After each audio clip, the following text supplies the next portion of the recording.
commencerai donc cette intervention en précisant l'orientation théorique de mes recherches, brièvement, dans le cadre de mes travaux de doctorant à l'Université de Liège, en littérature en l'occurrence. Je déterminerai ensuite le contexte politique et sociologique qui a amené Jean Améry à s'exiler en Belgique avant d'être déporté, afin de dégager plusieurs clés d'analyse pour une meilleure compréhension du contexte de production de ses premières œuvres littéraires, et en l'occurrence ici des naufragés. Il me faudra pour ce faire expliquer brièvement ce que j'entends par une étude sociocritique de l'œuvre de Jean Améry et plus généralement de la littérature de déportation.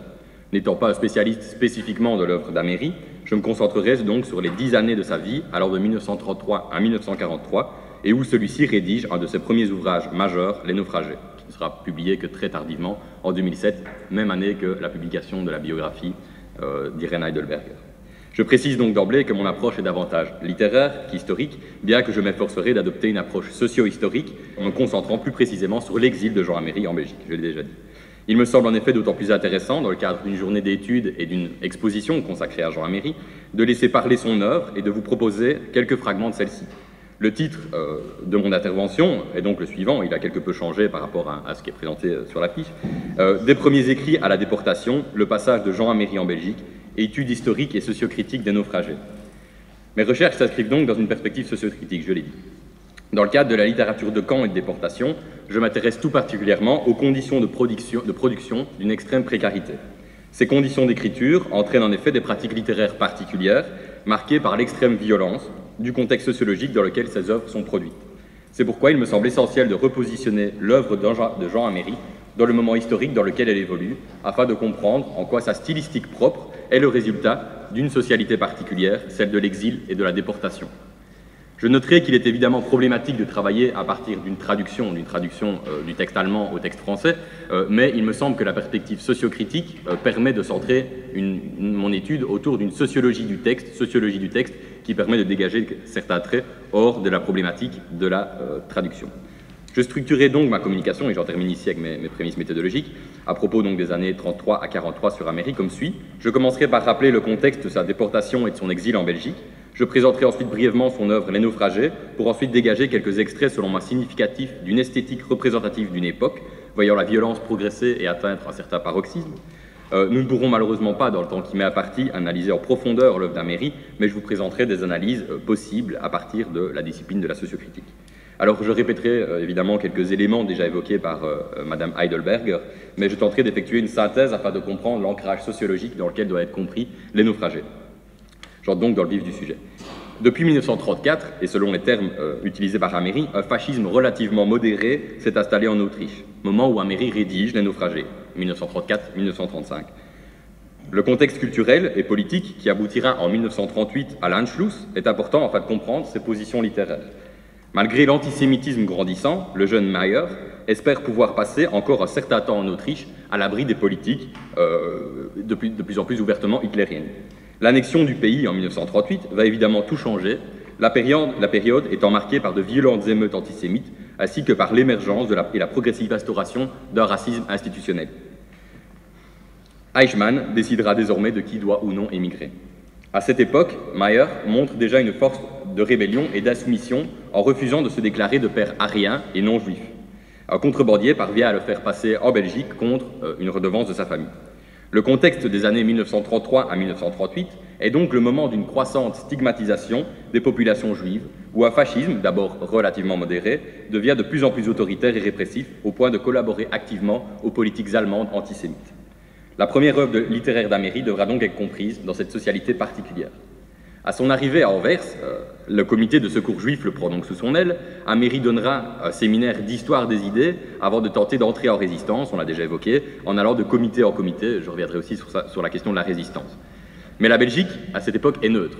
Une fois qu'elle est envahie le 10 mai 1940, les hommes de nationalité allemande sont internés à Malines, puis envoyés en France, à Saint-Cyprien, dans les Pyrénées. Mayer parvient à s'échapper et à sauter du convoi, mais est à nouveau capturé et remis aux autorités françaises pour être une nouvelle fois déporté à Gours, à la frontière espagnole, où un camp a été mis en place pour détenir les républicains fuyant l'Espagne franquiste. Événement, on en convient, peu glorieux pour la Troisième République française. Améry y écrira une anthologie de la poésie allemande, afin qu'un ouvrage philosophique sur la pensée néopositiviste puisse naître. Il s'échappe du camp le 6 juin 1941, c'était selon lui un jeu d'enfant, et est à nouveau capturé par les Allemands puis libéré. Il rejoint Paris où il peut regagner la Belgique. Il devient alors déménageur à Bruxelles, puis professeur d'allemand à l'école moyenne juive, et rejoint à ce moment la résistance communiste de manière active, où il éditait le journal Die Wahrheit. Il rejoint aussi, comme l'a évoqué Mme Heidelberger, le Front de libération autrichien sous le nom de Roger Lippens. En 1943, Meyer est arrêté par la Gestapo et est envoyé à Brennung, où il connaît la torture, composante, on l'a dit aussi, qui marquera la suite de son œuvre, avant d'être déporté en 1944 à Auschwitz. Je vais donc m'arrêter à ce moment précis de 1943, moment qui demanderait une étude attentive des conditions de déportation et de détention de l'auteur, et d'ailleurs étude qu'il sera utile de mener dans la suite de mes recherches. Et donc, une fois ce cadre socio-historique rapidement posé, je vais tenter d'analyser certains extraits des naufragés en dégageant des éléments relatifs aux thématiques de l'exil, de la résistance et de la persécution, thématiques qu'on retrouve extrêmement dans le contexte belge. Ces trois sujets sont en effet centraux pour Améry dans les 10 années que je viens d'évoquer, et il sera intéressant de dégager quelques particularités esthétiques traduisant ce contexte politique. Je reprendrai les termes d'Irene Heidelberger, qui me semblent significatifs, je la cite: « Les naufragés est sans doute la confrontation la plus achevée qu'Hans Meyer ait jamais eue avec son temps », dans une forme d'autobiographie préfigurant les réflexions littéraires sur l'autofiction et sur la mise en scène de soi dans un rapport à une socialité particulière. Je reprends également les propos de Stéphane Breisse qui dit que cette première œuvre offre, je le cite, « un gros plan sur la dernière grande crise politique autrichienne, l'insurrection de février 1934 ». Je tenterai de comprendre, en plus du fait que l'œuvre traduit une certaine socialité, un certain contexte social, en quoi le texte littéraire peut construire une certaine représentation du réel et en quoi il préconfigure l'existence sociale de l'individu et en quoi il préfigure son exil belge plus tardif. Je tenterai donc aussi de voir en quoi les naufragés sont une forme de première expérience de la déportation et de l'exil belge de manière littéraire et non réelle. Le premier extrait que j'aimerais évoquer avec vous est tout simplement l'incipit de l'œuvre qui dégage directement des caractéristiques discursives intéressantes. Je lis donc cet extrait. « Eugène se réveilla. L'aube froide d'avril filtrait, pâle et tremblante, à travers la fenêtre. Dehors, le linge s'agitait sur les tringles. Dans la fenêtre d'en face, on voyait le facteur monter les escaliers d'un pas pesant et mou. 9 heures, pensa Eugène dans son demi-sommeil. Il s'écarta les cheveux du front. Peu lui apportait de reprendre à 9 heures ou plus tard le cours désœuvré de son existence, d'endosser ce fardeau qu'il oubliait, la nuit, plongé dans la chaleur de son corps, sa tête hirsute enfouie parmi les oreillers, dans la tiédeur de ses draps sales. » Alors, le thème qui débute le roman est déjà lourd de sens, selon moi.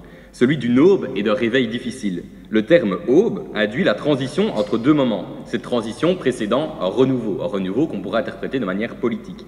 Les qualificatifs « pâle » et « tremblante » qui qualifient l'aube, dégagent, quant à eux, une instabilité, une incertitude se profilant dans ce changement. Il peut être intéressant de lire ici, de manière fort précoce, une lecture politique de l'esthétique d'Améry, celle-ci pouvant renvoyer au sentiment que les années 1933-1934 sont une charnière, une aube entre deux temps historiques particuliers. L'agitation du linge à l'extérieur illustre probablement une agitation qui se profile hors de la chambre d'Eugène, pour qui importe peu de reprendre, je le cite, le cours désœuvré de son existence. Fuyant cette existence dans la nuit et dans le sommeil, il ne semble pas pouvoir affronter une réalité autrement que par un vide de son existence. Je le cite donc, « Peu lui apportait de reprendre à 9 heures ou plus tard le cours désœuvré de son existence, d'endosser ce fardeau. » L'utilisation de phrases courtes de ce type d'extrait, ainsi que du pronom « on », induisent une forme de fonctionnement saccadé de la parole, comme prise dans un mouvement de désincarnation et de distanciation par rapport à la réalité vécue. Ce premier extrait, comme je l'ai déjà évoqué, dégage une série de thématiques et de traits formels que l'on pourrait interpréter comme l'expression d'un tournant dans le contexte social dont il relève. Et c'est là vraiment l'intérêt de la discipline de la sociocritique, c'est-à-dire le contexte de l'arrivée au pouvoir de diverses formes de fascisme européen. De même, le moralisme relatif de cet extrait induit une forme de rébellion déjà fort présente, et on a évoqué la thématique de la résistance. C'est un deuxième extrait que je vous lis. « La grande et prodigieuse indifférence de l'endormissement, voilà ce qu'ils combattaient. Il fallait seconder les messagers du monde diurne contre l'attrait des profondeurs. » Cette phrase, qui est une phrase qui sonne très tôt dans l'œuvre d'Améry, est en quelque sorte une ode à la résistance dès le début des années 30. Cette résistance, qui semble d'abord d'ordre social et économique, Eugène lutte dans le roman contre la morosité de son existence et contre la précarité qu'il côtoie et qu'il subit, peut aussi devenir une résistance politique, d'ailleurs confirmée par l'événement du juif traqué en tout début de roman. L'univers qu'Eugène dépeint est celui des années 1933-1934 et du changement radical qui se profile pour la communauté juive d'Autriche. Les naufragés évoquent à plusieurs reprises la thématique de l'exil, de manière tantôt enjouée, tantôt morose, comme si Améry projetait déjà le sort qui lui serait réservé en Belgique et dans le reste de l'Europe. C'est l'extrait suivant que je vous lis. Quand il était assis à cet endroit, Eugène maintenait vivace cette relation marginale et factice avec les émigrés. Voilà pourquoi il avait renoncé au déjeuner du lendemain. On voit déjà ici la thématique de l'exil qui peut préconfigurer son expérience de l'exil belge, puis français et puis allemand. Il me semble intéressant de relever, parallèlement à cette esthétique du changement, de l'aube, comme on vient de le voir, une écriture du corps et de ses applications sociales et idéologiques. Alors, on l'a déjà évoqué, Irena Heidelberger a noté le rapport entre l'esprit et le corps que je vais également aborder. En effet, dans le chapitre Heinrich Hessel, mais aussi dans d'autres parties centrées sur Eugène et Agathe dans le roman, les descriptions et réflexions relatives au corps sont récurrentes dans une prise en compte de la thématique sociale, du corps social du juif. Eugène et Heinrich décrivent leur état physique avec une extrême attention dans une prise en compte des changements et des dégradations. Je me concentrerai donc sur l'extrait suivant.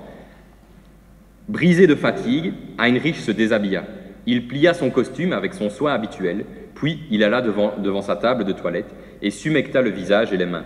Son reflet dans la glace ne lui dit rien de bon. Les yeux étaient rougis, rétrécis, un éclat incertain et morbide. Il avait sous les yeux une pustule jaune. Il prit un mouchoir et l'écrasa, la zone s'enflamma. Heinrich se sentit misérable. La pression lui avait causé une douleur si vive que les larmes lui étaient montées aux yeux et roulaient lentement sur ses joues vers la bouche. Ma bouche est trop petite, pensa-t-il, j'ai un gros nez et le teint sale, comme si je n'étais pas lavé. À l'aspect de son visage, au relent cartonneux de son corps, un puissant haut le cœur lui monta dans la gorge. Il ôta sa chemise de nuit et renifla ses avant-bras.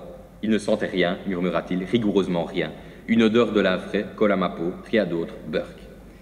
Le thème ici du corps, qui est observé dans le miroir, déjà fort présent chez des existentialistes tels que Sartre et Beauvoir, et il me semble que l'esthétique d'Améry est à certains égards proche des existentialistes, et d'ailleurs on l'a déjà évoqué avec son mentor Sartre. Si certains ont des questions là-dessus, vous pourrez revenir sur le rapport entre l'existentialisme et l'œuvre d'Améry.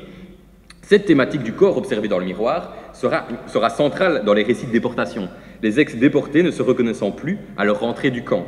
Préfigurant une réflexion qu'Améry devra plus tard affronter, une nouvelle fois, cet extrait montre déjà une importance très grande accordée au corps dans les années 1930. Je centre mes réflexions notamment sur les textes de Sartre, l'esquisse d'une théorie des émotions, ainsi que sur réflexions sur la question juive, bien que certaines théories de ce texte soient évidemment contestables, ainsi que sur le tout récent ouvrage de Paul Bernard Nourreau sur la figure du musulman au sens d'homme entre la vie et la mort. Le racisme qui se développe en effet sous le fascisme, et plus encore sous le nazisme hitlérien, se base sur une prétendue scientificité du corps. Le juif est principalement défini par l'antisémite comme une race à la physionomie bien définie, prétendument bien définie évidemment. Le juif lui-même devant par conséquent se percevoir comme un corps avant tout social, mais éminemment réduit et défini par l'autre, par l'antisémite. Sa définition se pose, je l'ai dit, au travers du regard raciste posé par une communauté de plus en plus ouvertement de tendance antisémite. Le corps qu'Heinrich a sous les yeux, l'écœure, il ressent, je le cite, un puissant haut le cœur. Ce dégoût peut être vu comme une forme d'intériorisation schématique du racisme latent de la société autrichienne. Le corps, qui est selon Sartre le moyen pour un individu de surmonter une réalité insurmontable, devrait pouvoir servir comme un moyen d'action dans un monde où la barbarie a amené à donner lieu à des consciences de type raciste. Sartre note ceci, je le cite, « Ce que la conscience ne peut supporter d'une certaine manière, elle essaie de le saisir d'une autre manière, en s'endormant, en se rapprochant des consciences du sommeil, du rêve et de l'hystérie. Et le bouleversement du corps n'est rien d'autre que la croyance vécue de la conscience en tant qu'elle est vue de l'extérieur, c'est-à-dire en tant qu'elle est vue au travers du corps. Dès lors, une fois que les régimes de type fasciste, nazi, ont su donner un sentiment d'impuissance sociale à ce corps, ils ont ôté toute forme d'action à l'individualité juive. C'est ce qu'exprime Améry lorsqu'il parle d'un éclat incertain et morbide du corps d'Heinrich. Le dégoût éprouvé par celui-ci, par Heinrich donc, est le résultat d'une forme de discours social centré sur l'omniprésence de la physionomie dans le discours raciste, privant l'individualité de toute action où le corps pourrait être vu positivement, en dehors du regard de l'autre. Je vais revenir aussi sur l'action positive du corps dans le cadre de la résistance, d'ailleurs on l'a déjà évoqué. Eugène insiste, quant à lui, davantage sur le regard social qui semble peser sur lui. Dans l'extrait suivant, il semble particulièrement mal à l'aise face au regard porté par des passants bourgeois. Son insécurité physiologique, c'est des termes que j'utilise personnellement, son insécurité physiologique se ressent à la fois dans le vocabulaire utilisé et dans le sentiment d'être regardé, jugé par autrui.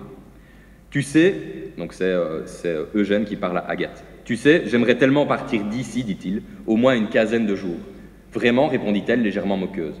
Sur le boulevard, un soleil de plomb s'abattit sur eux. Eugène n'était pas rasé. Il avait la pénible impression que la lumière du soleil donnait un éclat roux à sa barbe blonde. Les parties illustrées de son costume luisaient impitoyablement. Il se sentait très mal à l'aise. Ils croisèrent une fille blonde et vulgaire au bras d'un gros monsieur âgé. Eugène, la suivant des yeux, rencontra son regard, impétueux, provoquant, indiscret. Est-ce moi qu'elle regardait, pensa-t-il? Ce regard m'était-il adressé, ou bien était-ce cette abominable concupiscence dont tout autre que moi aurait pu être la cible? Eugène se demande si le regard porté par cette femme est le même que celui porté sur quelque autre individu. Son sentiment de malaise montre une forme d'illégitimité dans le jeu de regard qui s'instaure. Il ne semble pas pouvoir poser son regard sur cette femme, dont la vue est quant à elle interprétée comme un jugement condescendant. L'extrait débute par une envie de quitter ces rues, préfigurant une nouvelle fois la thématique de l'exil. Nous pouvons donc observer que l'écriture du corps ouvre une nouvelle forme d'analyse du contexte sociologique, et plus particulièrement idéologique, en ce qu'il montre une forme d'illégitimité du corps posée par l'autoritarisme des régimes nazis, régimes qui entendent instaurer une forme de contrôle social de l'intimité corporelle du juif. Le sentiment de dégoût vis-à-vis du corps, ce sentiment qui donne naissance chez Heinrich et Eugène à une véritable haine de soi, est un sentiment que tous deux intériorisent grâce au discours raciste ambiant. Et là, je cite de nouveau Améry, qui, ici c'est Eugène qui parle, c'est Heinrich qui parle d'Eugène et qui dit « Son nez est long, pensa-t-il, beaucoup trop long, il évoque le souvenir suspect de notre race, Dieu merci, ce n'est pas mon cas ». Il est ici utile de noter que cet autoritarisme qui contraint le corps à un corps uniquement social et contrôlé sera poussé à l'excès dans le cas des camps où les individus perdront, en plus de leur intégrité psychologique, leur individualité physique. C'est ce qu'évoque Paul Bernard Nourreau dans son essai sur le musulman, qui peut être vu comme la radicalisation du projet nazi, projet dédié à un contrôle et à une déshumanisation totale du corps du juif. Je cite ici un extrait de Paul Bernard Nourreau. La mort physique, la mort psychique se double d'une mort sociale qui est sans doute la cause et dans tous les cas le corollaire des deux premières morts. Le musulman, disparaissant comme semblable, disparaît finalement comme pensée et comme corps. En quelque sorte, la mort sociale du corps décrite par Heinrich et Eugène est la préfiguration du projet totalitaire des camps, celui d'asservir le corps intime du juif à un contrôle social déshumanisant et déshumanisé. Il est peut-être excessif, j'en conviens, d'établir un tel parallèle entre l'esthétique d'Améry et le contexte politique des camps, mais il me semble que les premières persécutions et stigmatisations vécues par la communauté juive en Autriche dans les années 30 traduisent déjà une prise de conscience d'un changement de ce statut du corps intime, en un corps socialement contrôlé, observé et jugé. On peut une nouvelle fois observer en quoi l'esthétique d'Améry annonce et construit, dans une certaine mesure, son appréhension future du monde social, de son exil belge et de sa déportation. J'insiste ici sur le fait que je ne fais pas d'Améry une espèce de prophète, mais j'émets l'hypothèse que son écrit peut en partie déterminer ses réactions et sa perception du contexte qu'il ne maîtrise pas. Son entrée en résistance, véritable contre-pied face au corps asservi par le nazisme, et donc on voit aussi ici la thématique du suicide, qui est aussi un contrôle du corps, une forme de contrôle actif du corps, son entrée en résistance, tout comme son exil forcé en Belgique, seront en partie façonnées par ses expériences antérieures, qu'elles soient réelles ou littéraires. Je terminerai cette communication en analysant l'agencement rhétorique d'un discours axé sur les événements politiques de l'année 1934, où beaucoup d'émeutes antisémites ont lieu. Il est en effet intéressant d'analyser la manière dont est construite la dimension métaphorique du discours à direct libre d'Eugène dans une longue tirade dénonçant l'avènement du fascisme contre l'idéologie humaniste et démocratique. Je lis donc cet extrait. C'était la guerre qui s'annonçait. Eugène le savait. Une dernière fois, il accorda une valeur symbolique à l'événement singulier. Février, c'était pour lui le début du naufrage. Partout, le pouvoir tenait le gouvernail. Ici, on s'était soulevé contre lui et l'on avait été frappé à terre. Avec 1000 misérables que le hasard avait fait hors la loi, les grandes idées éculées s'étaient révoltées contre lui. Liberté, humanité, démocratie, ici, elles gisaient à terre, tandis qu'aux quatre coins du monde, on préparait contre elles des assauts imparables. Le pouvoir, en tenue d'uniforme, arpentait au pas cadencé la surface du globe, silencieux et guerrier, grossissant ses rangs du tout venant. N'y allait-il pas au fond du combat de la race nordique contre la race latine, du Reich contre l'État, du césarisme contre l'esprit pourri de l'Occident? Ils étaient encore des milliers à tenir ces discours, et des centaines en profitaient pour se faire des idées et les pensaient vraiment. Cet extrait est selon moi extrêmement intéressant en ce qu'il établit une connexion métaphorique, certes classique, entre les grandes idées et les hommes, désormais plus que jamais en opposition, idées comme les hommes. Ces misérables se font des idées loin des valeurs d'humanité qui subissent une nouvelle fois, comme les hommes bientôt en guerre, des assauts imparables. Les idées, je cite, gisent à terre, comme les hommes battus par 1000 misérables. La guerre qu'entrevoit Eugène n'est pas seulement celle que subiront les Juifs, mais aussi celle des idées réduites à des dualismes simplistes. La métaphore du naufrage, omniprésente dans l'œuvre et évidemment dans son titre, illustre le naufrage d'un homme, d'une communauté, mais également d'une idéologie. La force métaphorique de cet extrait permet de montrer la barbarie qui s'annonce, une barbarie touchant hommes, idées, communautés, tout ce qui construit le fondement de l'idéologie humaniste. Le désespoir d'Améry, qui le place en quelque sorte au-dessus de la mêlée, loin de ce qu'il nomme ces centaines d'hommes qui en profitent pour se faire des idées, ce désespoir n'est pas seulement le désespoir d'un juif autrichien, mais aussi celui d'un homme engagé dans la défense de ses idées. C'est ce même homme qui, dans les années 1938 à 1941, cherchera activement à rejoindre la résistance communiste en Belgique. C'est également ce même homme qui ne cessera de lutter, s'enfuyant puis se faisant constamment arrêter, contre l'oppression qu'il subissait. En conclusion de cette communication, je souhaiterais revenir sur l'importance d'étudier l'œuvre littéraire d'Améry afin de comprendre à la fois l'influence qu'a eu le contexte sociopolitique sur ces textes et en même temps que l'influence que ces textes ont exercée sur les représentations du monde à venir, celui de l'exil et de la déportation en Belgique, en France et en Allemagne. Améry, dès les années 1930, est un individu extrêmement marqué par l'univers sociologique dans lequel il s'inscrit et sur lequel il tente d'agir, avec sa plume et son corps. Preuve que son œuvre est d'une grande utilité pour comprendre une période qui nous intéresse ici tout particulièrement. Par l'étude des thématiques, nous l'avons vu, de l'exil, de la persécution et de la résistance, thématiques qui se traduisent dans une esthétique particulière, nous pensons pouvoir dégager quelques traits saillants de l'œuvre d'Améry qui illustrent sa position de juif exilé, résistant, puis déporté face à l'occupation nazie. Je n'ai pas évoqué la thématique du suicide qui demanderait évidemment une étude à elle seule. Il m'a donc semblé intéressant, afin de comprendre les années d'Améry en Belgique, où il connaît ces trois moments de persécution, de résistance et de déportation, d'étudier sa première œuvre qui ébauche déjà, donc d'étudier Les Naufragés, sa première œuvre, qui ébauche déjà une réflexion à ce sujet, réflexion qui permet de comprendre ses prises de position politiques au sein de la réalité sociale, d'une réalité sociale aussi particulière que par sa stigmatisation, ainsi que par ses formes de violence physique et symbolique. Je vous remercie.